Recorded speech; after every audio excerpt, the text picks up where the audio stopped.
मैं अभय कुमार, इतिहास विभाग, डीएवी स्नातकोत्तर महाविद्यालय सिवान। आज हम लोग चर्चा करेंगे पेरिस का शांति सम्मेलन 1919। प्रथम विश्व युद्ध के पश्चात पेरिस का शांति सम्मेलन विश्व की राजनीति में एक महत्वपूर्ण स्थान रखता है। वस्तुतः अगस्त 1914 में ऑस्ट्रिया और सर्बिया के झगड़े को लेकर जो विश्व युद्ध प्रारंभ हुआ था, वह मानव इतिहास का पहला इतना भयंकर और दीर्घकालीन युद्ध था। 11 नवंबर 1918 ईस्वी को जर्मनी और मित्र राष्ट्रों के बीच युद्ध विराम संधि पर हस्ताक्षर होने के साथ ही इस युद्ध का अंत हुआ। युद्ध में इतने जान माल की क्षति हुई थी कि उस समय के जितने भी दुनिया के राजनीतिज्ञ थे, उनके मन में यह चिंता थी कि अस्थायी शांति कैसे स्थापित हो, संसार को लोकतंत्र के लिए कैसे सुरक्षित रखा जाए तथा जनता के आत्मनिर्णय के अधिकार का प्रयोग कैसे हो। इन्हीं सब प्रश्नों का उत्तर खोजने के लिए दुनिया के जो महत्वपूर्ण देश थे, उनके राजनेता पेरिस में इकट्ठा हुए। लेकिन ऐसा नहीं है कि सभी का दृष्टिकोण एक था। हम पाते हैं कि जहां अमेरिका के राष्ट्रपति विल्सन अपने 14 सूत्री कार्यक्रम को लेकर के आए थे, वो एक आदर्शवादी कार्यक्रम था, लेकिन उनका अपना एक यथार्थवादी दृष्टिकोण था जिसमें वो अमेरिका को शामिल नहीं कर पाए थे। इसके अलावा क्लेमेंसो जो फ्रांस के थे, वो युद्ध को समाज का शाश्वत अंग मानते थे और उनके लिए जो सबसे बड़ी समस्या थी कि फ्रांस की सुरक्षा जर्मनी से कैसे हो, और वह जर्मनी को पूर्णतः कुचल देना चाहते थे ताकि वह फ्रांस के लिए फिर खतरे का कारण नहीं बन सके। दूसरी तरफ हम इंग्लैंड के प्रधानमंत्री लॉर्ड जॉर्ज को देखते हैं। उनकी शांति के संबंध में अपनी अलग धारणा थी।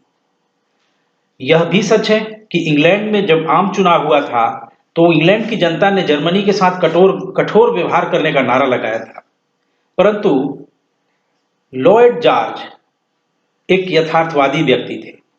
वे नहीं चाहते थे कि जर्मनी को इतना कुचल दिया जाए कि फ्रांस उनके लिए खतरा बन जाए। वह फ्रांस से आशा करते थे कि जर्मनी के प्रति अपेक्षाकृत नरम और उदार व्यवहार भी रखे। संक्षेप में लॉर्ड जॉर्ज के समक्ष 3 प्रमुख उद्देश्य थे। जर्मनी को एक नाविक प्रतिद्वंदी के रूप में तो मिटा देना चाहते थे, लेकिन जर्मनी को इतना भी नहीं खत्म करना चाहते थे कि फ्रांस जो यूरोप की मुख्य भूमि पर था, वो जर्मनी की तुलना में सर्वाधिक शक्तिशाली हो जाए और इंग्लैंड के लिए खतरा बन जाए। इसके साथ ही इंग्लैंड जो प्रथम विश्व युद्ध के पश्चात हर्जाने के रूप में राशि मिलनी थी, उसमें वह अधिक से अधिक हिस्सा प्राप्त करना चाहता था। इसके अलावा इटली जो प्रथम विश्व युद्ध में बाद में शामिल हुआ था, वह भी चाहता था कि युद्ध के पश्चात जो शांति समझौते हो, उसमें उसका भी कुछ हिस्सा मिले। इस प्रकार सैद्धांतिक मतभेद के कटु वातावरण में पेरिस का शांति सम्मेलन प्रारंभ हुआ। सम्मेलन के सामने सबसे बड़ी कठिनाई थी अंतर्राष्ट्रीय आदर्शवाद और यूरोप के विभिन्न विजेता राष्ट्रों की सुरक्षा तथा उनके जो लालच थे, उन आवश्यकताओं के बीच एक मध्यम मार्ग खोजने की। मित्र राष्ट्रों की युद्धकालीन गुप्त संधियों के कारण कठिनाई और भी बढ़ गई थी। इस संधियों के द्वारा विभिन्न राज्यों ने एक दूसरे को वचन दिया था कि अंतिम समझौते के समय वे एक दूसरे की साम्राज्य विस्तार की जो लालच था, जो लिप्सा थी, उसको भी तृप्त करना था। प्रथम विश्व युद्ध के उदार सिद्धांतों को सामने रखकर लड़ा गया था, लेकिन युद्ध के समय जो समानता, स्वतंत्रता और लोकतंत्रवाद के नारे बुलंद किए गए थे, पेरिस शांति सम्मेलन में यथार्थ के धरातल पर वे चकनाचूर होते हुए नजर आते हैं।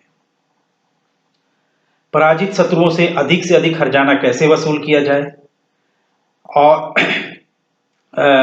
जो पराजित राष्ट्र है, उनके भूभागों को कैसे हम अधिक से अधिक अपने में मिला लें, ये सारे चिंताएं मित्र राष्ट्रों की थी।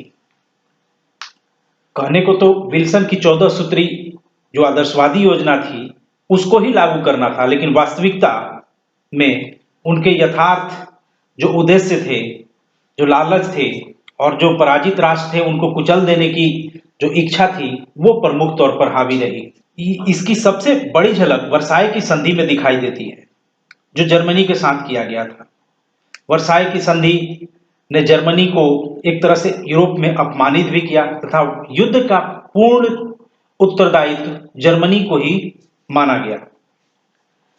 इस वर्साई की संधि के द्वारा जर्मनी ने पुनः एल्सस लॉरेन का प्रदेश फ्रांस को लौटा दिया, जो जर्मनी ने एकीकरण के समय में फ्रांस को पराजित करके हासिल किया था।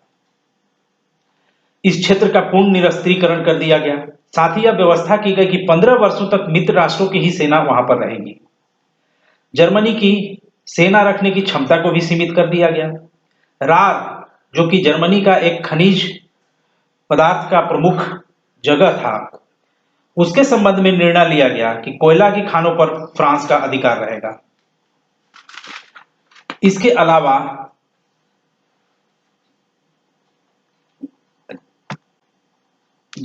अलावा जर्मनी को युद्ध के लिए अपराधी घोषित करते हुए सैन्य तौर पर उसे पूर्णतः पंगु बनाने का प्रयास किया गया। उसकी स्थल तथा नौसेना पर प्रतिबंध लगा दिया गया। जर्मनी की सेना की संख्या निर्धारित की गई। आर्थिक उपायों में उसे क्षतिपूर्ति आयोग का गठन करके युद्ध के हर्जाने के तौर पर जर्मनी पर भारी भरकम हर्जाने की राशि लाद दी गई। इसके अलावा जर्मनी में जो अन्य पराजित राष्ट्र थे, ऑस्ट्रिया के साथ सॉल्जर्मे की संधि की गई, हंगरी के साथ ट्रिनोन की संधि की गई, बुल्गारिया के साथ न्यू एली की संधि की गई और तुर्की के साथ सेवरेस की संधि की गई, जिसका कि परिणाम हुआ कि तुर्की के खलीफा के साथ हुए अपमानजनक व्यवहार के चलते दुनिया में मुसलमानों ने खिलाफत आंदोलन को भी प्रारंभ कर दिया था। लेकिन एक सकारात्मक परिणाम निकला था और वो था राष्ट्र संघ की स्थापना और अंतर्राष्ट्रीय श्रम संगठन की स्थापना। राष्ट्र संघ की स्थापना इस उद्देश्य के साथ की गई थी कि आने वाले समय में अंतर्राष्ट्रीय झगड़ों का निपटारे के लिए एक संस्था होनी चाहिए और राष्ट्र संघ इस भूमिका को निभाएगा। इसके अलावा सोवियत संघ की स्थापना, यानी रूस में जो साम्यवादी क्रांति हुई थी और उसके द्वारा जो श्रमिकों के आंदोलन को एक नई दिशा मिली थी, तो मित्र राष्ट्र जो विजित राष्ट्र थे वे नहीं चाहते थे कि उनके देशों में भी श्रमिकों का आंदोलन हो। अतः श्रमिकों की समस्याएं इस हद तक न पहुंचे, इसके लिए अंतर्राष्ट्रीय श्रम संगठन की स्थापना की गई और एक कल्याणकारी दृष्टिकोण अपनाने के लिए राज्यों को कहा गया। इस तरह वर्साई की संधि